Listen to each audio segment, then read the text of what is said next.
Hello there, welcome back to my channel. My name is Wildkard. Thank you for being here and watching my content as I talk about the greatest sport in the world, rugby. We are on the road to Rugby World Cup 2023. We are only 248 days away with Six Nations, the first stop to Rugby World Cup, only 2 months away, just under 2 months away. So yeah, you are here today because it's Tuesday and it's time to read the news and see what happened last week in rugby. So first up, the big news came out of South Africa on the weekend. Kolisi, the Springbok captain, current World Cup holder, will be leaving for Racing 92 under Stuart Lancaster at the end of the Rugby World Cup this year. The good thing about the South Africans is that they do have selections available for players overseas, so he could still be selected to play for South Africa and captain for the team. So there's absolutely no issues there in terms of the Springboks. So yeah, it's just positive news for him and getting more money for his family. And and he's coming to that end of his career now. So making that bit of extra money will go a very long way post-retirement. So congratulations for Kolisi. And that is happening. Next up, we've got some very, very sweating Irish out there tonight. So, in fact, this week, the Johnny Sexton has suffered another head knock on the weekend. And he was taken off the field on the 64th minute. And, so at the moment, there is no clear indication of the severity of the injury. But he has been taken off, and it is expected he will be sidelining for some time. And there could potentially, the current speculations that he could be missing out the opening match against Wales in the Six Nations. But there's no, confirmed of what's going to happen yet. He will be getting further assessment with regards to this matter because he does have a very long history of concussion. And at this stage of his career, a bad back concussion could potentially just end it all for the man. So yeah, I think a couple years ago he was concussed and he was out, and he was basically he was out for quite a while from memory, and he missed out like half of Six Nations in 2021. So yeah, it's getting to the point where he could potentially be done should another concussion arises. And it's looking really, really scary for a lot of the Irish fans. Without Johnny Sexton, with Ireland being in the pool of death, it's going to be difficult for them to even make out of the pool, not let alone make out of the quarterfinals. So this is going to be another very, very, scary couple of days for the Irish fans. And hopefully he'll be okay, and hopefully he will go on to play the Rugby World Cup. A bit more good news for the Springboks, on the other hand. Handre Pollard, it has returned to full capacity, and he will be making his official debut for Lancaster. He had made his debut for Lancaster, for Leicester Tigers on Friday. So he was out due to a leg injury in the Rugby Championship, and he has a knee injury actually, and he has not been playing since Rugby Championship, which is September last year, and he's finally returned and ready to play once again. And that's really good news for the Springboks in particular. So some really unfortunate incident also happened on the weekend. Joe Marler, in my opinion, one of the worst players ever. He's infamously for grabbing Alan Wynne-Jones by his grapefruit between the legs. That's him. He's absolute disgrace to rugby, and his performance for England this year has been horrendous. He literally gets put onto the field for 10-15 minutes, and the scrum just falls apart, and his defense was non-existent. The entire England team just crumbles when it's on the 4-pack crumbles because he's a failing prop for the England pack. So he was not selected in November Test Series, which was the right decision from Eddie Jones. But he has been banned for 6 weeks by the RFU for sledging someone on the field. Basically, he being himself, really throw some sledge at this guy named Jack Heenan. Basically, Jack. Basically this is the incident, right?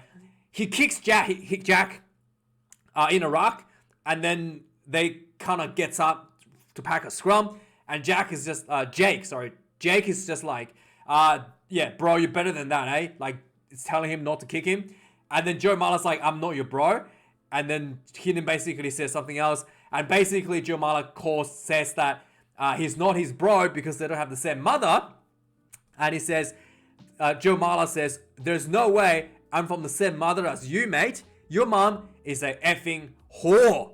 And this really upset Heenan because his mother is battling cancer at the moment. So yeah, really insensitive from Marler. And not just insensitive, just stupidity, right? Like, I don't know why you would ever say that to somebody in the opposition team. Because if somebody says that to me, it's just going to make me play harder to try to, it's just more motivation for me to, like, win the game, essentially. So I know, yeah, and it's just, yeah, anyway. So yeah, he kind of like stepped on a landmine there.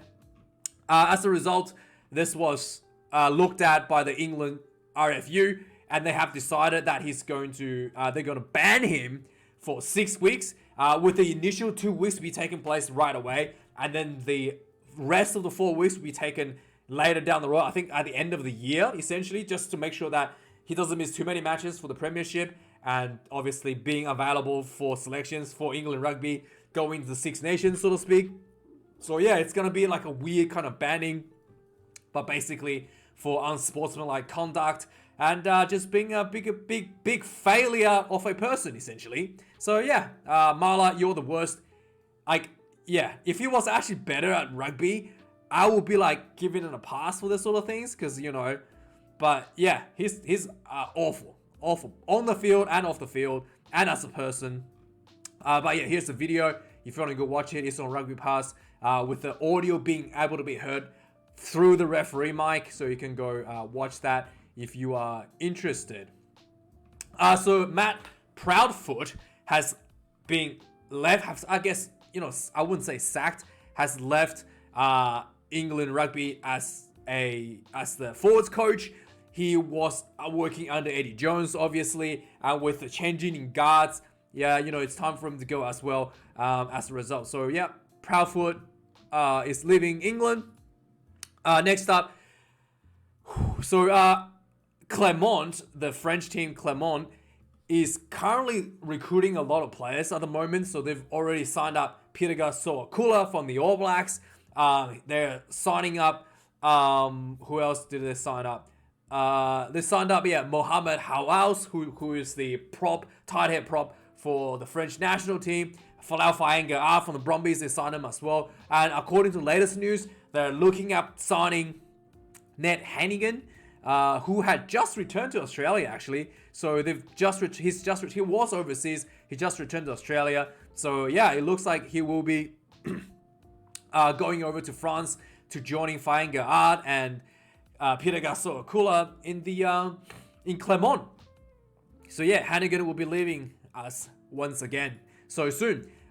Moving to Wales now. So Warren Gatland obviously has been left in a big pile of dump in Wales, given, after Pivac being sacked.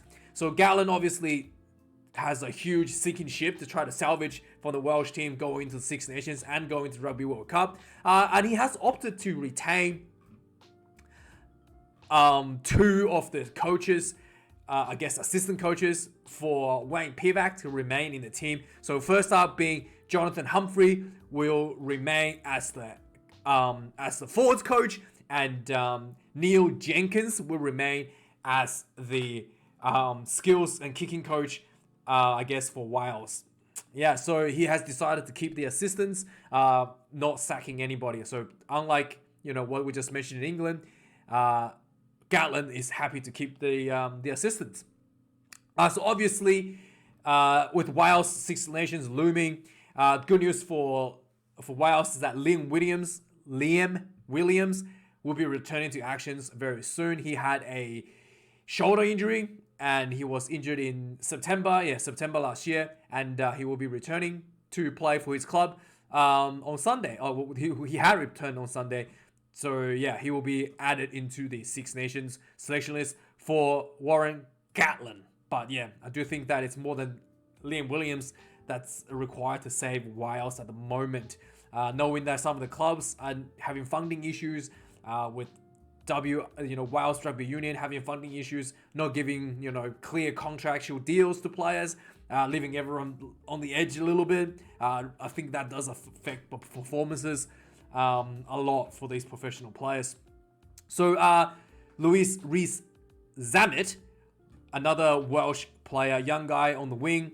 So he could potentially miss out the opening match of the Six Nations due to a a leg injury?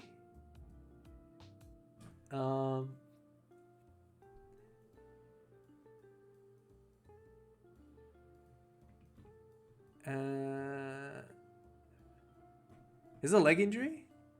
What does it say? Yeah, ankle injury, due to the ankle injury. So he will. There's a chance that he'll miss out and potentially longer. So the speculation's 2 weeks to 6 months. So he has to go to do a scan to see the severity of the ankle injury. Yeah. So obviously we already talked about this last week.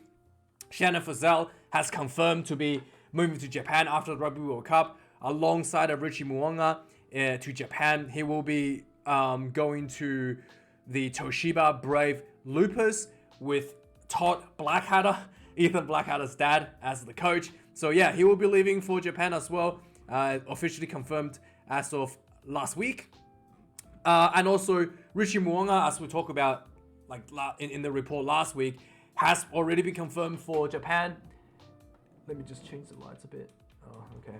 Has already been confirmed for Japan, and he is kind of telling, reveal this week why he had decided to leave. He has signed a 3-year deal under the current program in the All Blacks. He will not be able to play for the All Blacks, so which makes him unlikely to be even considered for the Rugby World Cup in 2027, because if you leave the All Blacks for 3 years, even if you return at the end of that, it's unlikely that you're going to get selected for the Rugby World Cup. So yeah, huge loss for the All Blacks, but he has come out and stated that his job as a father and husband to his family is the most important, and that is the base on his decision. So he has prioritized money and family over fame. I guess fame and fortune no longer come hand in hand in the world of rugby. So he has chosen the fortune over the fame. And I guess that makes sense for a lot of the players nowadays to try to chase that money over representatives at home for nothing, essentially, for a bit of a So Richie Mo'unga will be gone. Huge loss for New Zealand rugby and for the Crusaders. Another guy, and this is something that I'm a little bit disappointed. So this is a young guy in Sydney University, plays for Sydney University here in New South Wales, and what's his name? Eddie Pullman, and he's being signed to London Irish instead of with any Australian club. His club, Sydney University, has won multiple championships, and he is part of the team, and is a centre in development. So yeah, again, I don't know how Australian rugby could fail so catastrophically that its own players coming through the ranks, not being able to be kept for the Waratahs, for instance. I guess they should spend more money to make sure Curly Beale stays in the team, right? I mean, God, you gotta, priorities. Got to get those old guys back so everybody can live on nostalgia and just spend all the money on that. And maybe spend $10 million, buy a rugby league player, 19-year rugby league player, right? Who hasn't proved himself to be a success yet. Let's put $10 million towards that guy instead of, unbelievable stuff from Australian rugby once again. Just failing at catastrophic levels. If you ever wanted to see what that looks like, just look at Rugby Australia and what they're doing. Unbelievable stuff. So the obviously Rugby Championship this year is going to be a little bit adjusted due to the Rugby World Cup. So the Pumas have announced their schedule already. It's with the remainder schedules with Australia, New Zealand, South Africa to be announced later. But basically, Pumas will have 3 official rugby championship tests against New Zealand, Australia, and South Africa, with only 1 home game against the All Blacks. And yes, because they obviously hosted Australia last year and play South Africa away and home, and the only team that didn't play at home was New Zealand. So they will be hosting New Zealand at home and playing Australia and South Africa away. And they will also have a additional warm-up match against the Springboks in Buenos Aires. So it's technically like the 4th game, but that'll be officially not part of the Rugby Championship, but a warm-up match for the Rugby World Cup. With that being said, I do think that the Wallabies and the All Blacks will also play 2 test matches instead of just 1 for the Bledisloe World Cup. 1 will be in Australia, 1 will be in New Zealand. I'm 100% sure that's going to be the case. There won't be just 1 Bledisloe World Cup game this year. And yeah, with that being said, that has not been confirmed.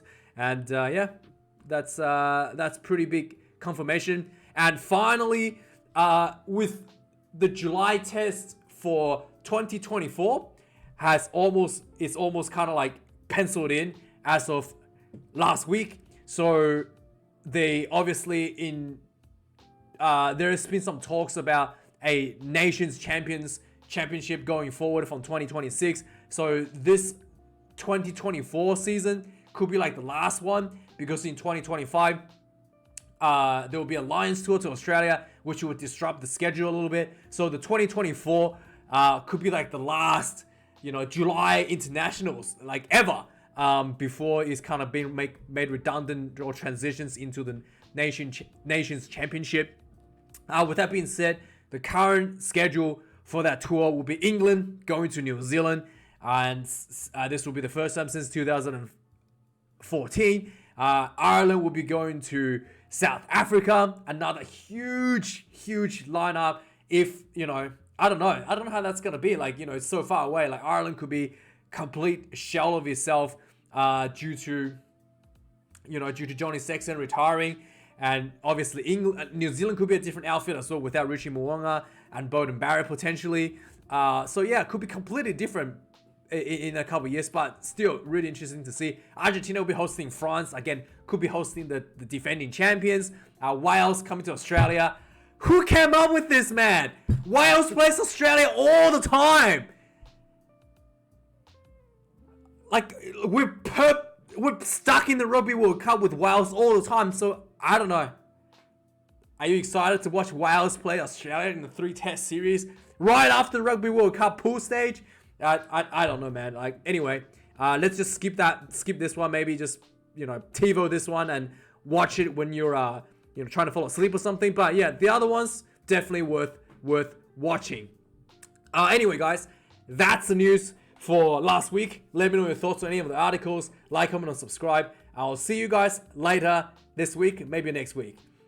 Thanks for watching. Cheers.